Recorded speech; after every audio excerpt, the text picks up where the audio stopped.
Well, another picture-perfect day off a very cinematic open here and some nice serenity outside at about 11 a.m. during the hustle and bustle of a late winter season here in Hallandale Beach. Although quiet outside with the light breeze blowing among those infield flags, things will really heat up in about 60 minutes time with the first of 12 on this Saturday, March the 7th. Jason Blue and Acacia Courtney, glad to have you with us, everybody, and just watching that great open updated with that day Indians win last Saturday in the Fountain of Youth.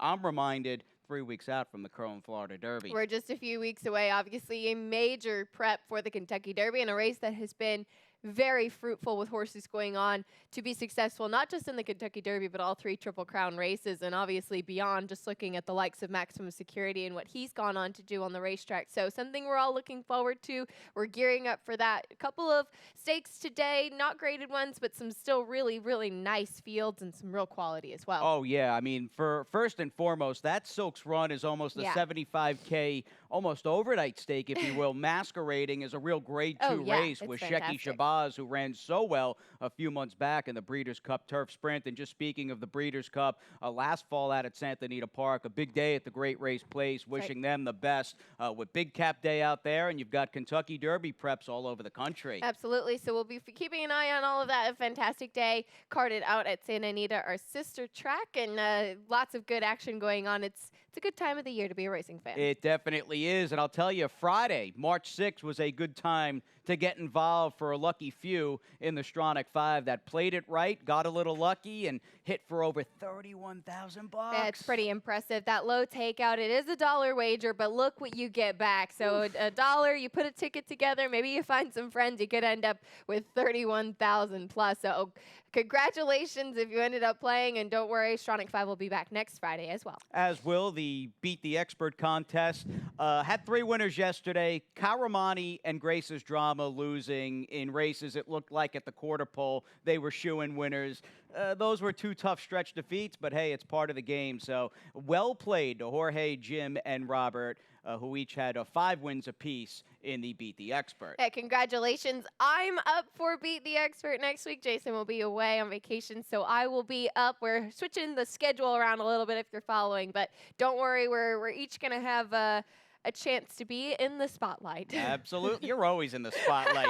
So much so that your Greyhound just won a few days ago. Yeah, that was pretty fun. That was pretty fun. Somebody had tweeted at us that apparently there is a Greyhound named Acacia Courtney running up at Palm Beach, and I guess she broke her maiden this weekend. Yep, congrats. And evidently they run every couple of days, so she might be back in the entries before we know it. I think so. So it's kind of fun, absolutely. It's very cool, in fact. Now, $850,000, that is the guaranteed threshold in a fast and firm Saturday, March the 7th, Jackpot Rainbow 6 here at Gulfstream Park. Now, Luis Saez, who's in the background there aboard a Thread of Blue, not riding here today. He is, in fact, riding Attachment Rate, good-looking recent Gulfstream Park maiden winner for Dale Romans in the Gotham up in the Big Apple. But we do have a lot of money up for grabs, and both of those turf sprint stakes play part in today's Rainbow 6 sequence. We've got a lot going on as well, Acacia, right off the bat at about 12:05 with a good-looking cast of 3-year-old maiden turfers, and they, of course, ring in the opening leg of the Pick 5. It's a great way to start things off, and I'm 3 deep, though Jewelstone is currently the heavy favorite and coming off of a very good effort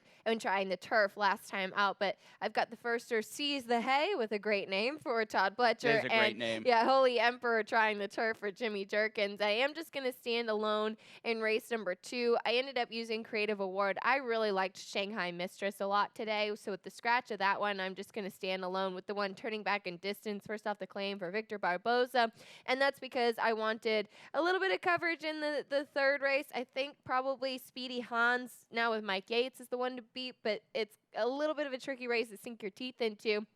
And I wanted 4 deep in that nice maiden special weight in the 4th. Looking forward to that one. We close things out with 2 for a $36 play. 36 for Acacia in that early Pick 5. Now, a good mix of horses that are either trying the turf for the first time and or debuting this afternoon in the Saturday first race, a 3-year-old maiden special weight and a fairly longer maiden turf race at a mile and a furlong, and I do like seeing this distance. You've also have got, I think most importantly, 2 key horses, maybe none more important than the current early on 3 to 5 favorite in Jewelstone, who's got that good last-out turf effort. And, in fact, why don't we take a look at that performance? Kind of a grinding type colt by American Pharaoh here. He ran well in this race, and it seemed to me, Acacia, in his turf debut, not only was this a high watermark for his 4-race career thus far for Shug, but he just struck me as a horse that was probably going to relish getting a little more real estate as he stretches out off this 1-mile race. I really like him getting the 9 furlongs, and you can even look back through his past performances. After a 6-furlong debut, Shug immediately stretched him out to go 9 furlongs on the main. So clearly all along he felt that this was a horse who could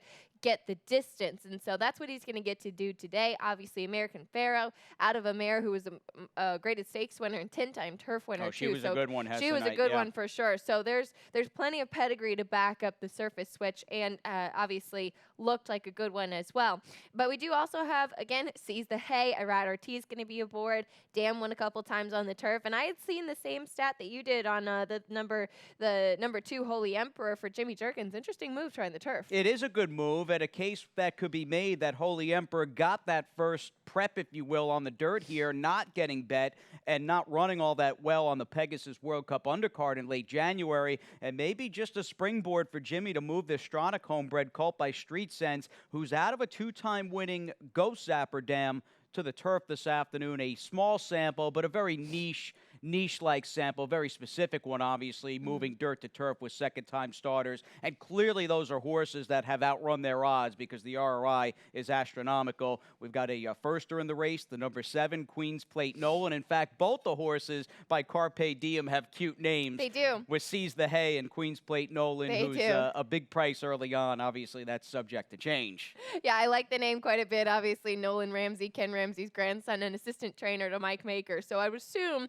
that this one is named after Nolan, as he does take their Woodbine string up there. Absolutely. It wasn't all that long ago. I think the Smarty Jones Belmont, where Nolan's cat ran in that race. Yeah. And at the time, I mean, Nolan was a little kid, and now he's way bigger than I am. That's not saying much. I'm not all that tall, but he's doing a great job. And obviously, Mike Maker with 34 wins thus far this winter meet, second in the standings behind Todd Pletcher, who has 37. Let's move on to the second, everybody. We hit the main track on a gorgeous Saturday here at Gulfstream. Bring on an older filly and mare, 3 lifetime, $8,000 to $7,000 claiming race that, if I'm being honest, I looked at this race and I just want the speed turning back the number 2 Lapis Storm. Wow, no creative award. No, her form really bothered me towards the end, the tail end of 2019. It just seemed at a higher level, mind you, but it just seemed she went a little bit sideways, and this has been a barn, Victor Barboza Jr., who claimed this filly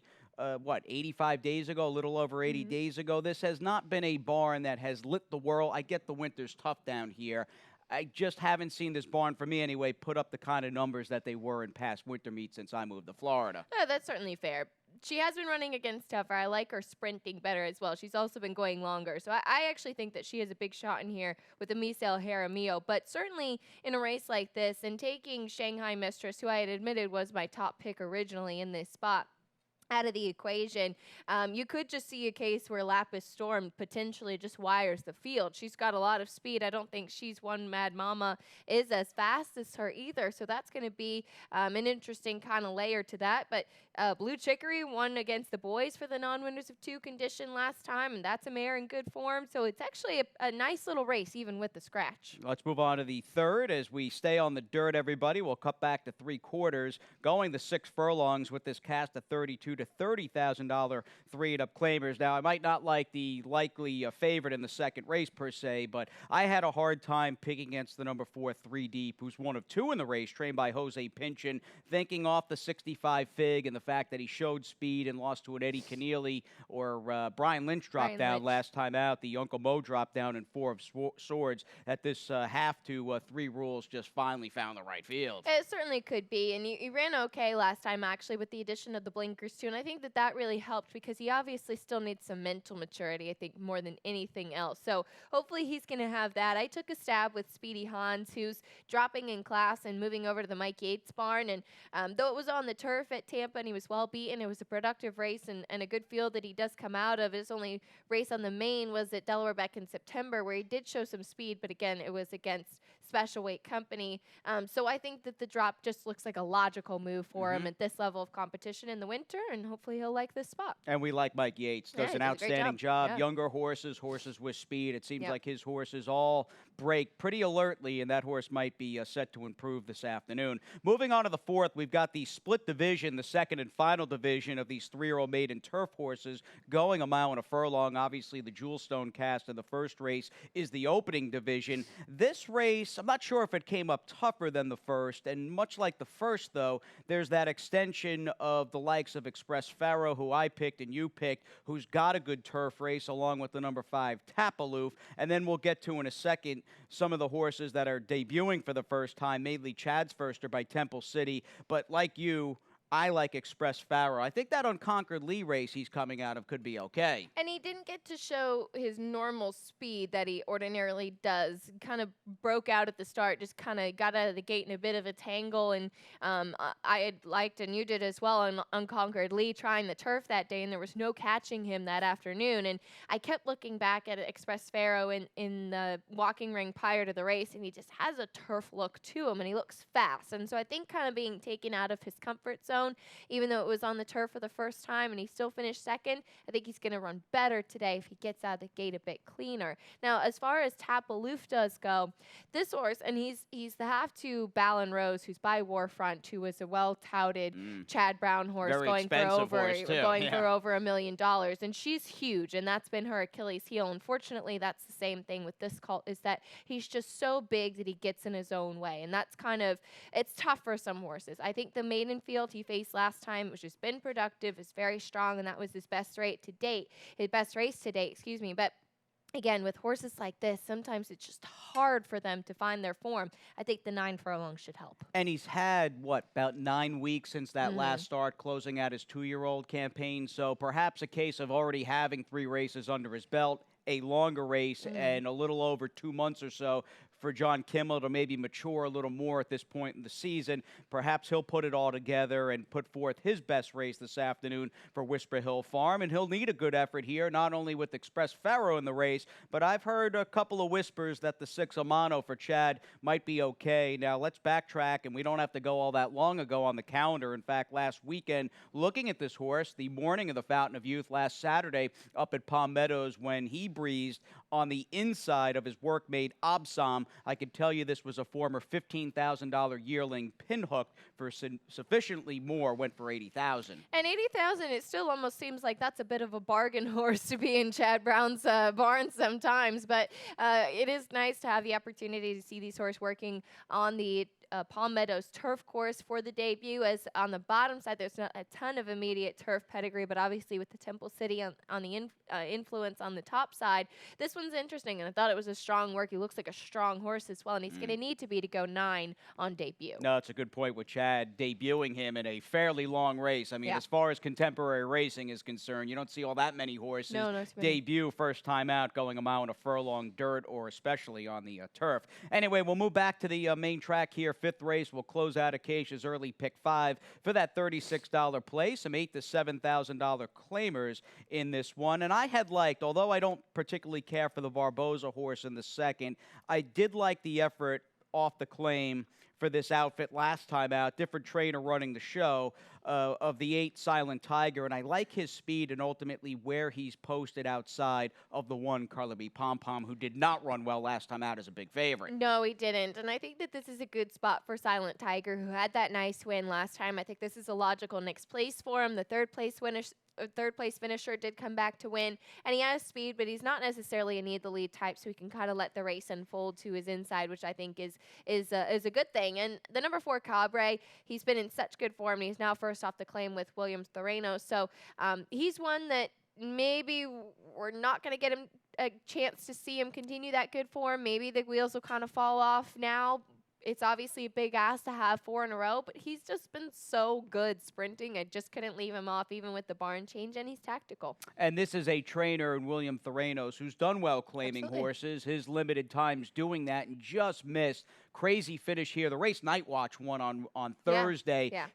Comic Kitten, that's Very who it good. was, who claimed Very off good Mike effort. Maker. That horse did not miss a beat moving from Maker to his barn, so perhaps some just good mojo for that horse to run off the claim for William Theranos and Miguel Vasquez in race number 5. On to the 6th as we hit the middle portion of this 12-pack Saturday, as we'll call it, here at Gulfstream. A $50,000 to $40,000 maiden claimer and a real guesswork kind of cast here, Acacia. I get there's some horses, and they are absolutely usable that have already raced, like the 6 Cigar Box and the 5 Bourbon Street, who we'll talk about. But in the end, the Work Tab, locally based here for Bridologist, kind of a cute name by Gemologist out of All Bridled. The Work Tab and just the overall quality of Terry Pompey, that won me over, thinking this horse maybe shows some speed and could wire the field first time out. Certainly could be. First-time starters, not so much the move for this barn. A firster yesterday that just didn't get the lead, and I think that had probably been his best plan. But this horse is have to Aerosol, who O'Terry also had and was a very good dirt sprinter. I did prefer Cigar Box. I think he has speed as well. I know that he was well beaten in his debut sprinting, but obviously with a kind of Dale type of horse, took a little bit of time kind of getting to be where he needs to be, and I just think that this is a good spot for him with the drop. But I'm very curious about the 5 Bourbon Street because I liked him stretching out last time, and he didn't get out of the gate well. He's now first off the claim for Anthony Pecoraro, and he's turning back in distance. The main thing with this horse is that he's a gelding, and that's probably the best thing that ever happened to him because he's been very skittish and unprofessional in his first couple of starts. So that might help. The distance, I'm a little bit curious about. All right, fair enough. Good point there on the gelding part. And I can tell you, Anthony Pecoraro, although he's only done it 3 times over the last 5 years here at Gulfstream, 9 for his last 26 first off the claim. So he's done pretty well for himself, jumping in and perhaps claimed a horse who just simply needed a little racing and especially needed the gelding part of it as a Rod Ortiz stays. He'll look to build upon his 105 wins, leading all jockeys here this meet, and we'll take a little time out. Back with the Rainbow Six after this. And they're off. Second in the 2-path. Ground off first inside. Race.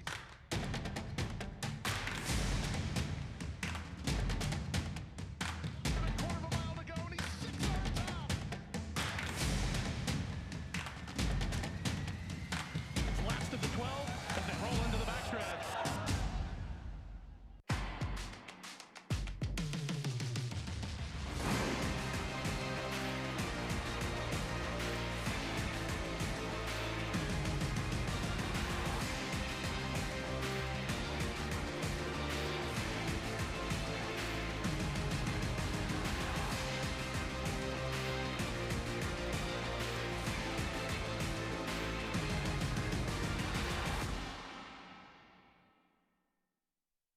And exactly 3 weeks to the day out from that March 28th $1 million Curlin Florida Derby. Plenty of shots of not only Mucho Gusto winning the Pegasus, but just thinking back as Jason and Acacia catch up with you to Maximum Security, who my wife and I over dinner, because she's a huge Max fan, I was saying with the Florida Derby basically upon us, I mean, he's got the chance to go down as one of the greatest Florida Derby winners at least a half century. Yeah, and obviously we've had several Kentucky Derby winners and so on come out of the Florida Derby, and of course he's been famous for being taken down from the Kentucky Derby winning post, but just what he's done after that, and especially capping that with a win in Saudi Arabia a couple of weeks ago, or just last week, which just feels like it was longer. Feels like longer. It was a long time ago. Just right the now. campaign that he's had and how they've been able to keep him in training, and he's continued to prove time and again what a good horse he is. And speaking of Max, his trainer Jason Service is active mainly with Kyoto, and he's also got Shecky Shabazz coming up. I mean, he plays a big part of both turf sprints, which make up a third of today's $850,000 jackpot guaranteed Rainbow Six. And are you singling maybe Shecky Shabazz? I didn't. No, I used Karatari as well. I think he's going to have to run a huge race to beat Shecky Shabazz, and obviously Shecky had a lot of trouble last time out, so on paper, it's worse than I think it maybe looks at first glance, and we'll obviously backtrack to that as well. But I used 3 horses in the opening leg. Nice maiden race in the 8th, going 3 deep there as well. Karatari and Shecky Shabazz, though Shecky is the top pick. I just think these are the main two horses of this race, and I'm actually excited to see the matchup in here. 3 deep in the 10th, 11th race is the Captiva Island for the fillies and mares. Key scratch, probably main key scratch of the day. Jean Elizabeth is out. She just ran a couple of weeks ago, drew the outside post, big field. We'll see her back in the entries sometime soon, but she is going to keep this one out. So I almost singled Girls Know Best, but I did back myself up with Kyoto, who I had liked with Jean Elizabeth in as potentially to less sit a pace. trick. There's less pace now. in there. Yep, I know. less pace. Such a big assist. Not that she needed a ton of help, but boy, with no Jean Elizabeth, Girls Know Best looks like she might have that field over a barrel. Yeah, just she with absolutely that. could. I mean, she's got such a high cruising speed and ran so well, basically under attack from the get-go on Pegasus Day. Yep. That's a race we're going to watch in a few moments, even though Jean Elizabeth is not running back. Now, we do begin, Acacia, this Rainbow Six on the turf with these older filly and mare 3 lifetime claimers, and very much a race, at least on paper. Liberal the 1, Charge It Jen the 2, and the number 4 La Incondicional. They're the major players. I've got a goofy idea here. I like betting claims and trainer changes when horses, in my mind, are maybe moving to a barn that is doing well off a trainer or an operation that just isn't winning all that much, and I'm going to take a little stab. She looks ridiculous on paper, but maybe Carlos David off the trainer change can get the 5 Oblio's Wish turned around. This could just be the type of race that needs something a little bit ridiculous. I think probably on paper, Charge It Jen is the one to beat, though she's just a little bit tough to take with the quality of the race that she does come out of, and I think this is a bit of a tough task. I took Liberale to the inside for Mary Epler, hoping that she gets a trip today. All right, coming out of that loss against the white-hot Sassy Justice in her last start, as we move on, we'll turn the page, and past the halfway point, that means it's time for the opening leg of Saturday's Late Pick 5, and a race you were almost guaranteed to use at least 2, for me anyway, Acacia, the co-featured 11th race, the Captiva Island. That all went out the window with the early scratch of Jean Elizabeth, and with that big speed and quality Gulfstream form, the number 5, Girls Know Best, is going to be my single. The good news, though, even if she wins at what figures to be a prohibitive price, and if the same goes for Sheki Shabazz in the opening stake, the surrounding cast in this Rainbow and Late Pick 5, they're good races, very nice 3-year-old maiden special weight, couple of allowance races on the turf, a very good sequence that right off the bat, Acacia, we've got that rematch from 2 horses, 3 altogether in this race, ran on February 8th at Tampa Bay, but we're going to, at least off the bat, concern ourselves with 2. Going to the replay of the 4th race from the February 8th card at Tampa between GeoCare and Don Bourbon, who Don Bourbon's outside in the green cap. GeoCare, first time out, was under a very long drive, and I like the way that horse finished. And he finished behind his stablemate, Texas Swing, who was even money in that race and is going now right into graded stakes company and Kentucky Derby prep races. But he never gave up, and I actually thought that Don Bourbon on the outside was, or that was GeoCare, excuse me, made a really late, strong drive. I thought it was a really good finish from him, and that's what kind of propelled me to pick him over Don Bourbon, even though I thought Don Bourbon ran very, very well and took a big step forward. I liked both of these horses coming out of there, and I also like that they have a good bottom underneath of them of that mile and 40 yards race already. Definitely. The other Todd horse for St. Elias and Rapoli stable, in fact, because they've also got, or GeoCare's Let's Go stable and Rapoli, St. Elias in the mix with the 4 Silvermaker, I mean, who cost a literal fortune by the late Empire Maker, got bet and just didn't run.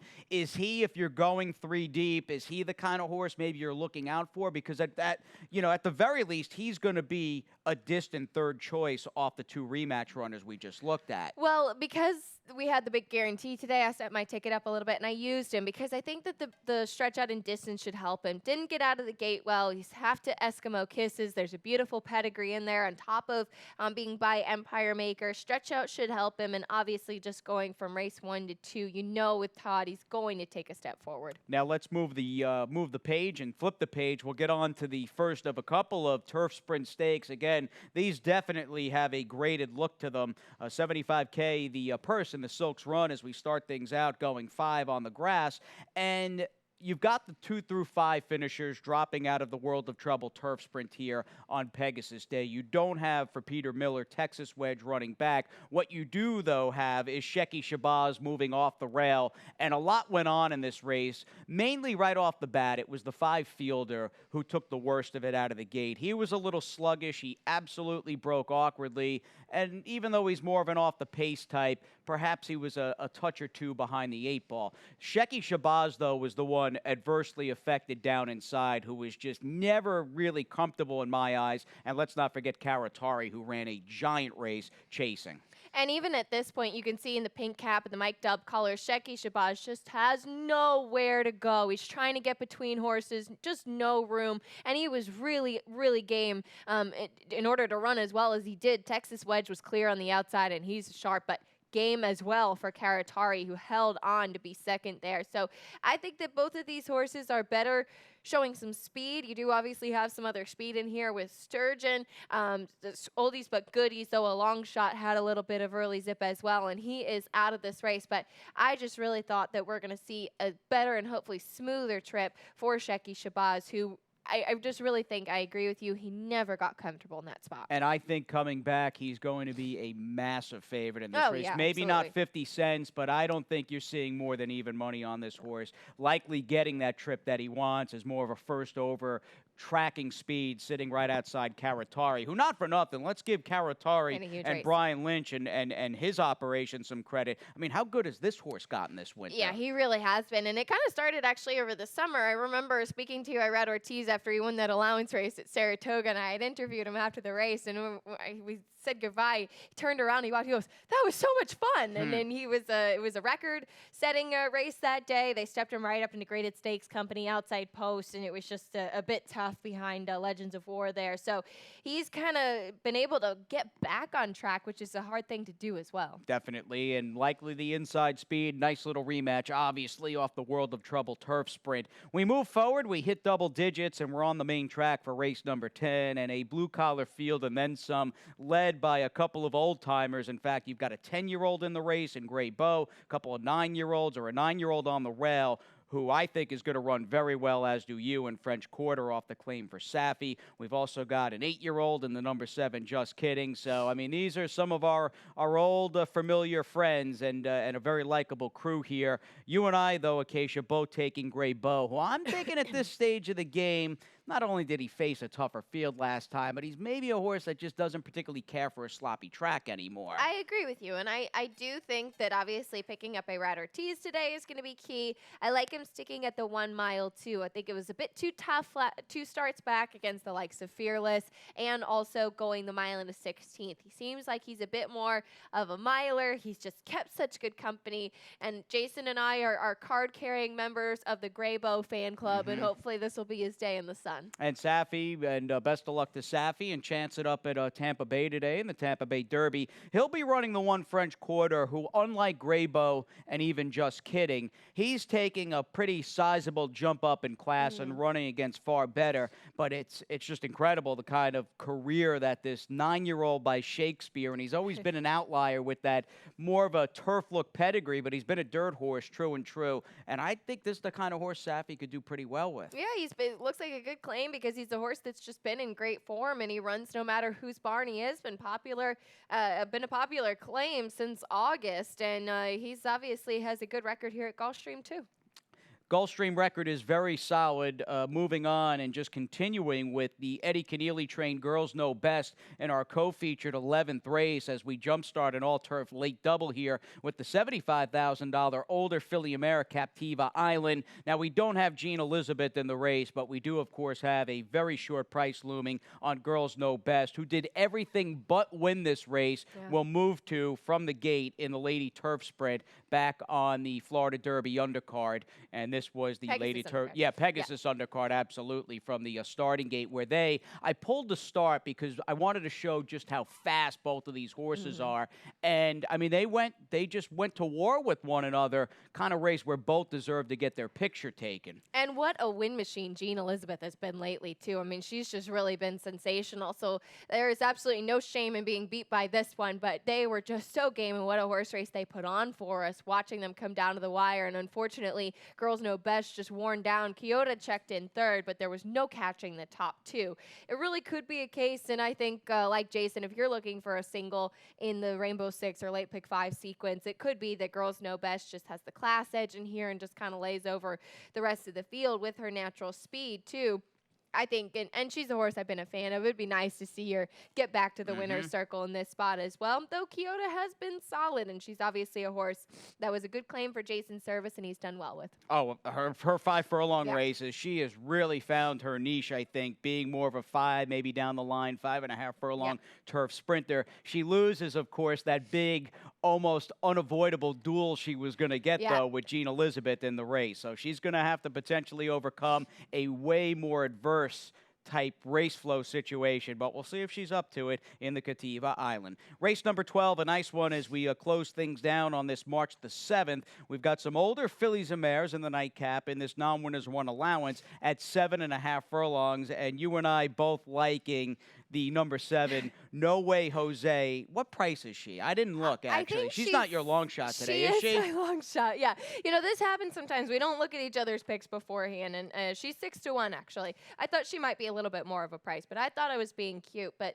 I guess that's what happens when you work together too much, and you just end up starting to think of It's funny, alike, like even doing the shows up in New York with Andy all those years, you'd wind up as time went on kind of maybe liking the same wise guyish horses.